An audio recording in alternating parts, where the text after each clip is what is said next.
হাই everyone, সকলোকে স্বাগতম জনালোঁ আৰু এটা নতুন ভিডিঅ'লৈ। আজি এই ভিডিঅ'টোত মই লৈ আহিছোঁ ইংলিছ ফৰ ক্লাছ 12। যিসকল স্পেচিয়েলি ছায়েন্স বেকগ্ৰাউণ্ডৰ যোনে হয়, ছায়েন্স যোনে লৈছে, তেওঁলোকে ইংলিছত টাইম দিব পৰা নাথাকে গোটেই বছৰটো। আৰু বাকী আৰ্টছৰসকলে বাৰু বা কমাৰ্চৰসকলেও পঢ়ে, কিন্তু কমাৰ্চৰ কথা ইমান ভালদৰে নাজানো। বাট ছায়েন্সৰসকলে ইংলিছত ইমান টাইম দিব নোৱাৰে। এতিয়া যিহেতু পৰীক্ষা ওচৰ চাপি পালেহি, আমাৰ মাজত মাত্ৰ জানুৱাৰী মাহটো বাকী আছে, বা আমি ধৰি লওঁ 1.5 মাহ সময় আছে। এই 1.5 মাহত আমি ইংলিছটো কিদৰে পঢ়িম তাৰ এটা আইডিয়া লৈ আহিছোঁ। কাৰণ আমি যদি বৰ্ডত এটা ভাল পাৰ্চেণ্টেজ পাব লাগে, তেনেহ'লে লিটাৰেচাৰ ছাবজেক্টতো ভাল নম্বৰ এটা আহিব লাগিব। সেইবাবে ইংলিছটো কেনেকৈ পঢ়িব লাগে, কাৰণ ইংলিছটো চবৰে থাকে, কেনেকৈ পঢ়িব লাগে সকলোৱে চাব, আৰ্টছ কমাৰ্চৰ ষ্টুডেণ্টেও চাব পাৰিব। পোনপ্ৰথমে চোৱাৰ আগত আমি চিলেবাছখন চাই লওঁ আহকচোন। চিলেবাছখন যদি মই কওঁ, চিলেবাছখনত কি কি আছে যদি আমি চাওঁ, ঠিক আছে, চিলেবাছখনত কি কি আছে যদি আমি চাওঁ, প্ৰথম ফ্লেমিংগো কিতাপখনৰ পৰা 9টা লেচন আছে, ঠিক আছে। তাৰ ভিতৰত প্ৰোজ লেচন 1, 2, 3, 4, 5টা লেচন প্ৰোজ আছে, আৰু পয়েট্ৰি আছে 1, 2, 3, 4টা, টোটেল 9টা লেচন, ঠিক আছে। এই 9টা লেচন তুমি কমপ্লিট কৰিব লাগিব 1.5 মাহত। তো টাৰ্গেট হয়তো বহুতে পঢ়ি থৈও দিছে, যদি পঢ়াও নাই মই এইটোৱে কৈ আছোঁ কেনেকৈ পঢ়িবা চোৱা। যিকেইটা প্ৰোজ পাৰ্ট আছে,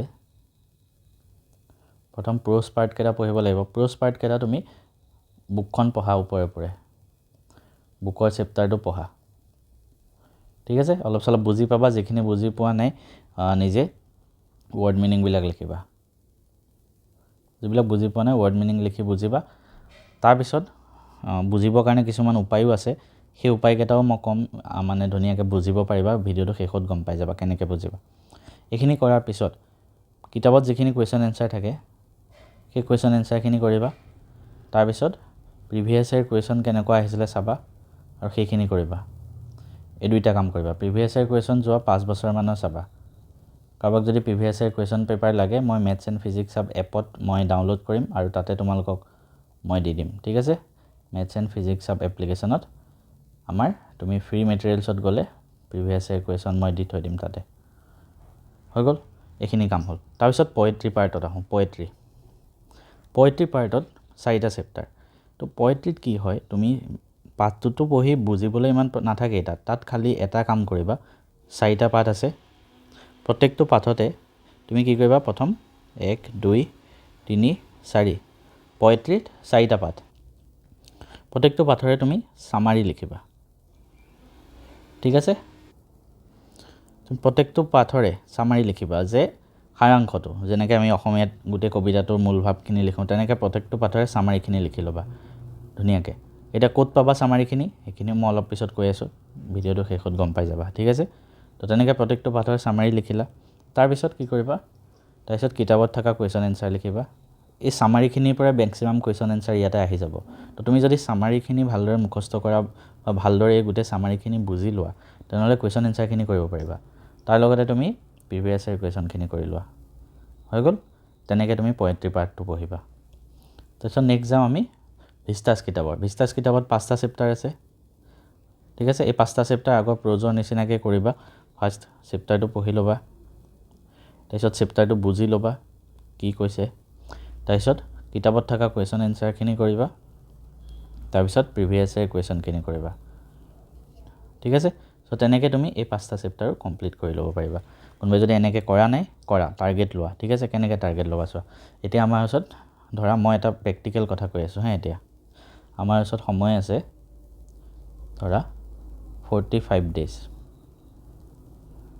ঠিক আছে। 45 ডেইজত মই যদি 7ৰে হৰণ কৰোঁ, কিমান থাকিব, ধৰা 6 সপ্তাহ আৰু 3 দিনমান থাকিব ধৰা, ঠিক আছে। মই ধৰি ল'লোঁ 7 সপ্তাহ থাকিলে, 7 উইকছ।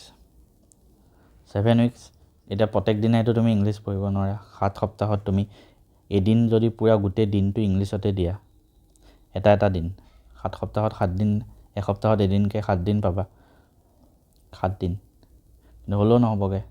তো এতিয়া কাম এটা কৰিব লাগিব, তুমি কি কৰিবা, কোনোবাই যদি যোনে একো পঢ়া নাই ইংলিছ, তেওঁলোকৰ বাবে কৈ আছোঁ হে। তুমি কি কৰিবা, প্ৰত্যেক সপ্তাহতে 2 দিন ইংলিছ দিবা।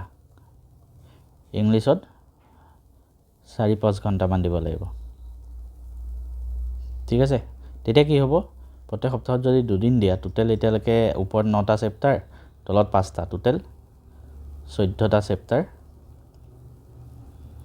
প্ৰত্যেক সপ্তাহত 2 দিনকে দিম আমি টোটেল 7টা সপ্তাহ আছে মানে 14 দিন 14 দিন আমি সময় দিম ইংলিছৰ প্ৰোজ পোয়েট্ৰি আৰু ভিস্টাস এখিনি কমপ্লিট কৰিবলৈ তো টোটেল 14টা চেপ্টাৰ ধুনীয়াকৈ কমপ্লিট হৈ যাব তেনেকৈ ঠিক আছে তাৰপিছত ইমানতেতো শেষ হোৱা নাই তাৰপিছত আৰু টাইম লাগিব তাৰপিছতো আমাৰ কিন্তু এক্সট্ৰা টাইম লাগিব এই এক্সট্ৰা টাইমটো তুমি লাষ্টত আৰু 3 দিনমান দিব লাগিব 3-4 দিনমান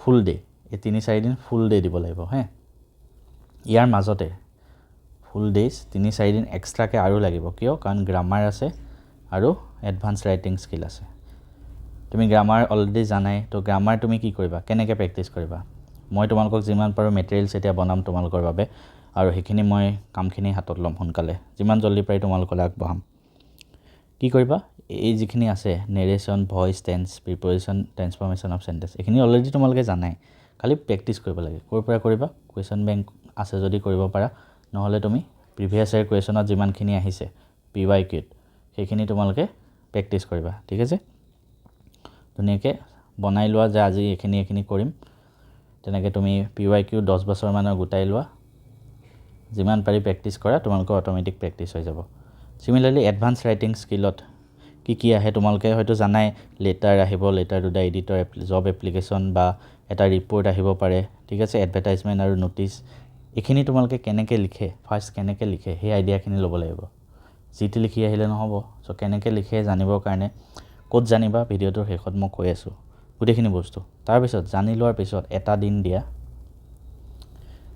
তুমি যোৱা 5 বছৰৰ PYQ গোটেইখিনি উঠোৱা আৰু কেনেকুৱা প্ৰশ্ন আহিছে চাই গোটেই প্ৰশ্নকেইটা লিখি দিয়া নিজে বহিত ঠিক আছে এডভান্স ৰাইটিং স্কিলৰ গোটেইকেইটা বহি লিখি দিয়া তাৰ উপৰি সেম টাইপৰ আৰু কিছুমান কুৱেশ্যন মই তোমালোকৰ মাজলৈ অতি সোনকালে লৈ আহি আছোঁ সেই কুৱেশ্যনখিনিও তুমি তাৰ পৰা লিখিব পাৰিবা ঠিক আছে আৰু লাষ্টত এটা আনচিন পেছেজ আহে আনচিন পেছেজ যিমান পাৰি প্ৰেক্টিছ কৰিব লাগিব ইয়াতো তুমি এটা বা দুটা দিন এক্সট্ৰাকৈ আৰু দিব লাগিব আনচিন পেছেজত 10 নম্বৰ আহে তাৰ ভিতৰত ভোকেব ইমান আহে শ্বৰ্ট এনচাৰ ইমান আহে লাষ্ট 5 AS হয় তুমি প্ৰেক্টিছ কৰি চোৱা কিন্তু তেনেকুৱা নাহিবও পাৰে তো সেম টাইপৰ মই আৰু কিছুমান আনচিন পেছেজ তোমালোকক দি দিম চিন্তা কৰিব নালাগে ঠিক আছে এতিয়া ভিডিঅ'টোৰ শেষলৈকে যিহেতু ৰখিব ক'লোঁ হয়তো মই কিবা এটা আইডিয়া মানে তোমালোকক ছাজেশ্যন দিব বিচাৰিম সেইটো ছাজেশ্যনটো এনেকুৱা হ'ল যে ক্লাছ 12ৰ ইংলিছৰ এটা কোৰ্চ আছে ফুল কোৰ্চ ঠিক আছে যোনটো ₹799 হয় আমাৰ ঠিক আছে তো ক্লাছ 12ৰ ইংলিছৰ ফুল কোৰ্চটো তোমালোকক অনিৰ্বাণ দাদাই পঢ়াইছে তেওঁলোকে তেতিয়া বৰ্তমান IIT গুৱাহাটীৰ ষ্টুডেণ্ট হয়